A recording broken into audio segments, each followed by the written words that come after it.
Alright, so up until this point, we've made some pretty good progress on our gospel cake. We've defined the word gospel as theological, historical, and virtue-forming biographical narratives that retell the story and proclaim the significance of Jesus Christ, who through the power of the Spirit is the restorer of God's reign or kingdom. And we've talked about the theological, historical, and virtue-forming nature of the Gospels individually. We've looked at the connections and allusions that these 4 books make to the Old Testament, as well as each author's unique emphasis on the character of Jesus. And at this point, we basically have all our ingredients in place. So now it's time to bake our gospel cake. Or eat it. I've really lost track of the metaphor. Over these final few weeks, we're going to be talking about how we can read, study, and apply the Gospels to our lives by using all of the information that we've covered so far in the series. And so today, I want to give you 3 very practical and hopefully helpful ways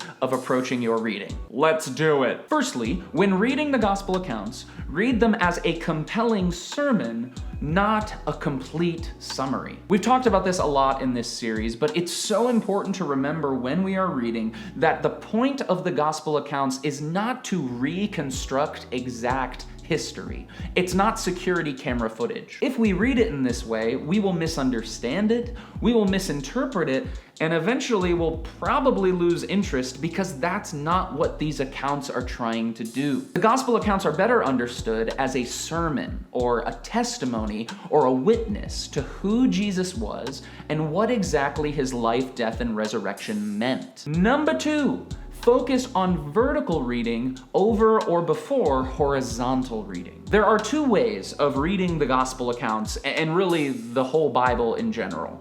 Vertically, reading a single account from beginning to end, Matthew, Mark, Luke, etc., and then horizontally, reading across or between accounts, usually for the purpose of comparing and contrasting. Now, I want to be clear here. Both of these ways of reading are helpful and necessary.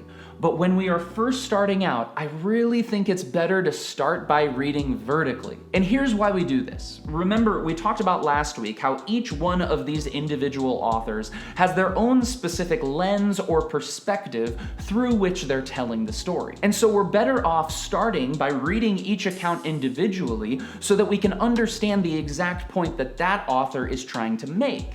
Once we understand each individual account, then we can start reading horizontally and comparing and contrasting. And finally, and again, we've talked about this before, reading the Gospels is a virtue-forming exercise over a knowledge-gaining exercise. Listen, I know we have talked a lot in this series about good scholarship. We've talked about history and context and good interpretation, and that is all important. That's all good. But when we read the Gospels, we have to remember that the main reason for opening the Bible is not information, but transformation. Jonathan Pennington says our goal in reading Scripture is not merely to understand what God is saying, but to stand under his word. In other words, you can understand every single verse in the gospel accounts, but if your life, your heart, your actions, your relationships, if there is no meaningful change in your life because of it,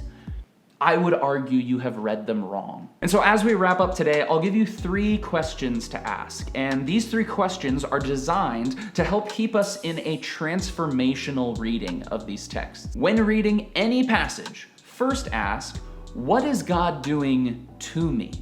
Through these words, is God convicting me? Is he inspiring me? Is he humbling me?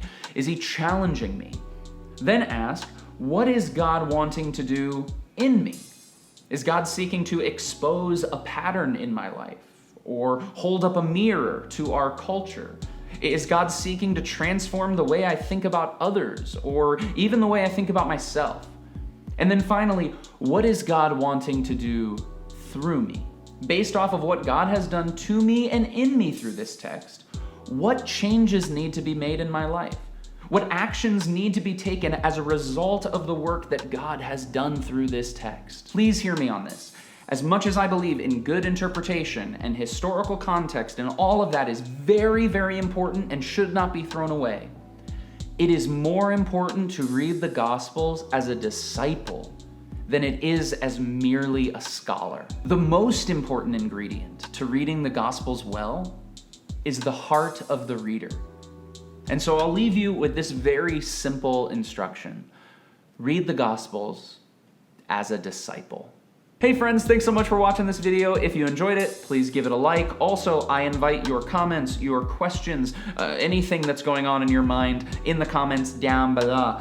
Also, I wanted to let you know if these videos are helpful for you, if this channel is helping you move forward in your faith, I would very much appreciate if you would consider giving to us on Patreon. For as little as $1 a month, you can help us continue to put out these videos for free on the internet now until the end of time. So the link to Patreon is in the description down below. That is all I have for you this week. I will see you all next week as we continue our summer reading series. I love you all. Keep being awesome.